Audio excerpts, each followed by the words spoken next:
Holidays-nale, adu namma GT Holidays da. GT Holidays, South India's #1 travel brand. You know you are special when you're with GT Holidays.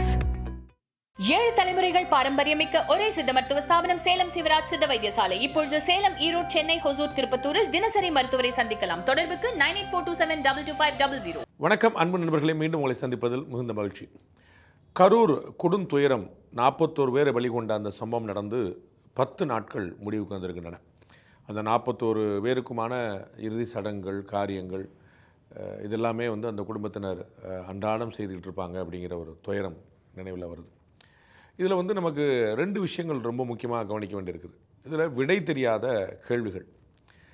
என்ன செய்ய போகிறார் விஜய்? இந்த 2 முக்கியமான விஷயங்கள். ஒன்று இந்த விஷயத்தில் அரசாங்கத்துடைய பங்களிப்பு என்ன, விஜயுடைய தாவேக்காவுடைய நிலைப்பாடு என்ன, இந்த 2 முக்கியமான விஷயமா இருக்குது. இந்த விடை தெரியாத கேள்விகளில் தாவேக்கா ஒரு கூட்டத்தை ஒருங்கிணைப்பதற்கான ஒரு நியாயமான தேவையான புரோட்டோக்கால்களை செய்ததா, அந்த விதிமுறைகளை வழிமுறைகளை ஃபாலோ பண்ணிச்சா அப்படிங்கிற ஒரு கேள்வி. நீதிமன்றத்தில் கூட ஒரு இடத்துல நாங்கள் நிறைய நிபந்தனைகளை விதிச்சிருந்தோம், ஆனால் 2 நிபந்தனைகள்லாம் நிறைவேற்றிருந்தாங்க, வேறு எதுவும் நிறைவேற்றலை அப்படிங்கிற மாதிரி குற்றச்சாட்டு வைக்கப்படுது. அது சரிதானா அப்படிங்கிற கேள்வி.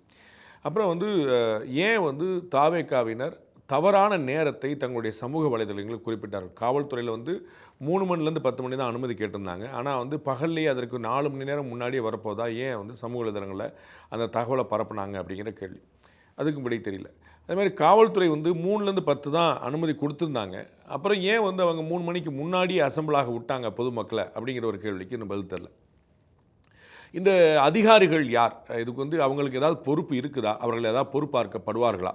நம்ம பார்க்குறோம், இது மாதிரியான ஸ்டாம்பேடு, இது மாதிரியான கள்ளச்சாராயம், இது மாதிரியான காவல்துறை மரணம், இது மாதிரி நிறையா ஏதாவது காவல் நிலைய மரணம், இது மாதிரி ஏதாவது ஒரு பிரச்சனை வந்துச்சுன்னா அங்கே உள்ள அதிகாரிகளை இடமாற்ற ஒரு வழக்கமாக வச்சு பார்த்துருக்கோம். ஆனால் இந்த முறை எந்த அதிகாரி மேலும் எதுவும் சொல்லப்படாத ஒரு தன்மையை பார்க்குறோம். அதற்கான காரணம் என்ன? யாருமே பொறுப்பு இல்லையா? யாருக்காவது பொறுப்பு இருக்குதா அப்படிங்கிற கேள்வி. தாவேக்காவினர் ஏன் அந்த இடத்துலேருந்து உடனடியாக ஒட்டுமொத்தமாக கிளம்பி சென்றார்கள்? விஜய் அவர்கள் விஐபி, அவருடைய பாதுகாப்புக்கு தேவை ஏற்படுகிறது, அவர் கிளம்பி போனார், புரிந்து கொள்ள முடிகிறது. ஆனால் இப்படிப்பட்ட ஒரு பெரும் நிகழ்வு, துயரம் நடந்த பிறகு நமக்கு ஆனந்த் அவர்கள்லேருந்து, ராஜ்மோகன்லேருந்து, சிடி நிர்மல்குமார்லேருந்து, ஆதவர்ஜுனாலேருந்து எல்லாருமே ஏன் கிளம்பி போயிட்டாங்க? ஏன் ஒரு நிர்வாகி கூட இல்லை அப்படிங்கிறது ஒரு பெரிய ஒரு ஆச்சரியமான விஷயமா இருக்குது. இன்னும் அதற்கு எல்லாம் திட்டமிட்டு சொல்லி ஒரு பிளான் பண்ணி தான் போனாங்களா? நம்ம இல்லை அவர்கள் பதட்டத்தில் கிளம்பி போயிட்டாங்களா அப்படிங்கிறது முக்கியமான கேள்வி இருக்குது. அவருடைய ஆதரவாளர்கள் தான் அங்கே எல்லாமே இருந்தது அப்படிங்கிற பார்க்கும்போது, அவங்களுடைய தலைவரை தான் பார்க்க வந்திருந்தாங்க. அப்படிங்கும்போது எப்படி அவர்கள் அத்தனை பேருமே அங்கே அவர்களை அப்படியே நட்டாற்றில் விட்டு போனார்கள் அப்படிங்கிற ஒரு கேள்வி இன்னும் அன்ஆன்சராக இருக்குது.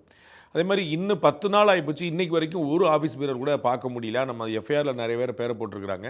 அந்த எஃப்ஐஆரில் இருக்கிற ஒருத்தரை கூட கண்டுபிடிக்க முடியல, எங்கே இருக்காங்கன்னே தெரியல. நம்ம பார்க்குறோம், சில வழக்குகளில் ஒரு ட்வீட் போட்டாங்க, ஒரு ஸ்டேட்டஸ் போட்டாங்க அப்படின்னா காலைல 5 மணிக்கு வீட்டில் போய் கைது பண்ணி, 2 மணிக்கு வீட்டில் போய் கைது பண்ணிலாம் பார்க்குறோம் நம்ம.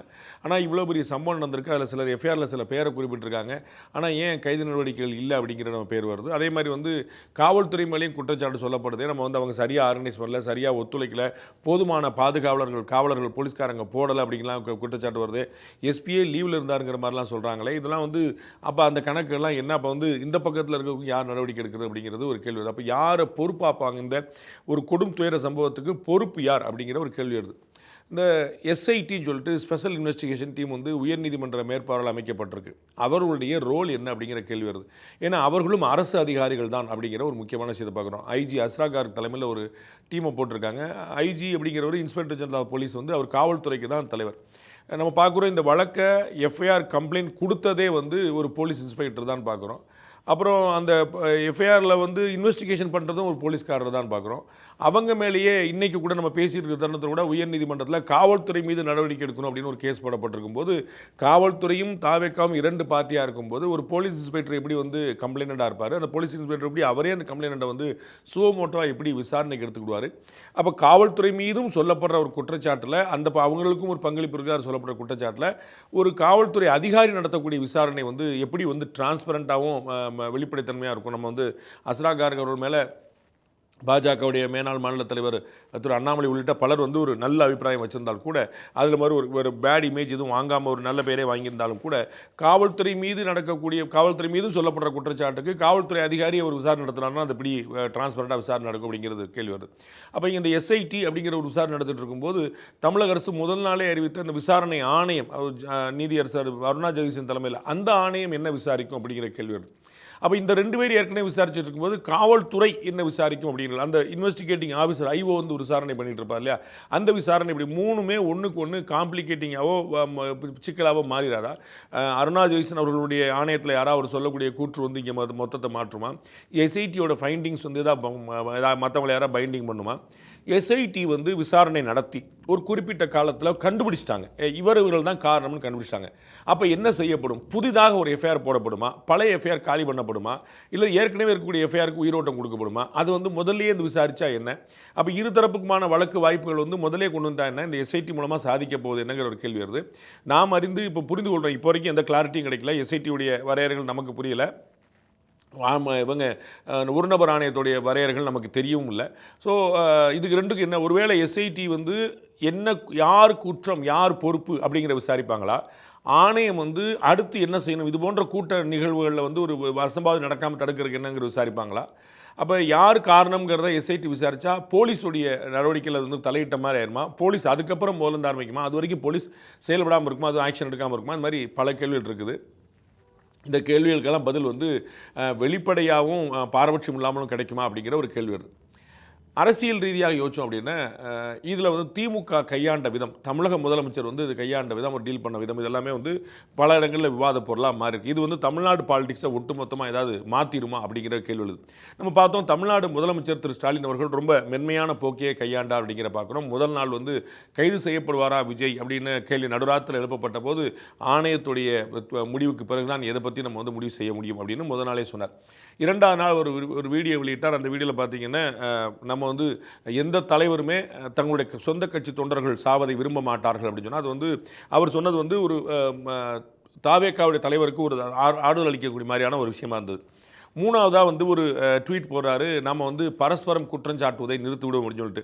ஏன்னா அதற்கு இடையில தான் வந்து தாவேக்காவுடைய தலைவர் திரு விஜய் அவர்கள் திமுகவை தமிழக அரசை மறைமுகமாக குற்றஞ்சாட்டி ஒரு வீடியோ வெளியிட்டிருந்தார். இப்போ பரஸ்பரம் குற்றஞ்சாட்ட வேண்டாம் அப்படிங்கிறதும் கூட பாருங்கள், நான் வந்து உங்களுக்கு வந்து நல்ல ஸ்பேஸ் கொடுக்குறேன், நீங்கள் தேவையில்லாமல் பொலிட்டிசைஸ் பண்ணிடாதீங்க அப்படிங்கிற மாதிரியான ஒரு விஷயமா இருக்குதா அப்படின்னு யோசிக்க வேண்டியிருக்குது.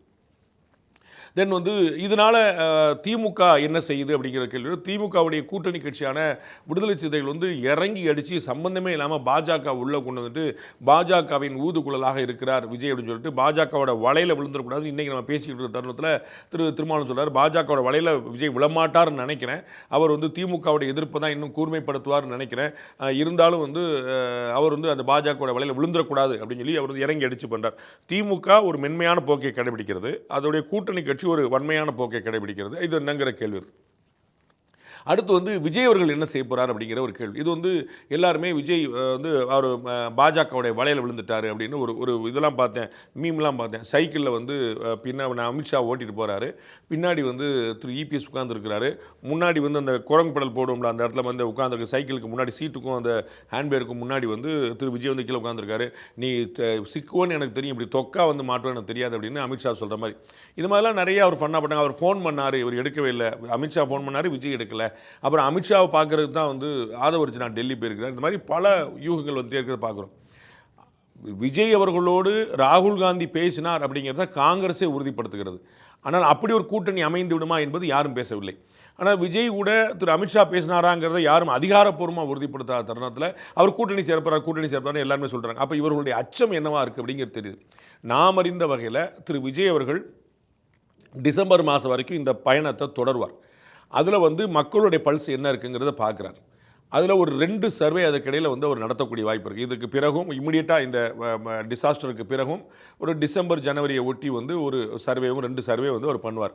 அதன் மூலமாக வரக்கூடிய பலன்கள் ஒரு 50 சீட்டால் அவருக்கு கேரண்டியாக கிடைக்கும் அப்படிங்கிற மாதிரி தனித்தே ஒரு கூட்டணி அமைத்தோ அவர் தலைமையில் ஒரு போய் நம்ம வந்து ஒரு 50 சீட்டால் எடுத்துடலாம் அப்படிங்கிற மாதிரி மினிமம் கேரண்டியாக ஒரு நம்பர் வந்துச்சு அப்படின்னா அவர் தனித்தே கிளம்புறங்குவார். அவர் தலைமையில் தான் கூட்டணி அமையும்.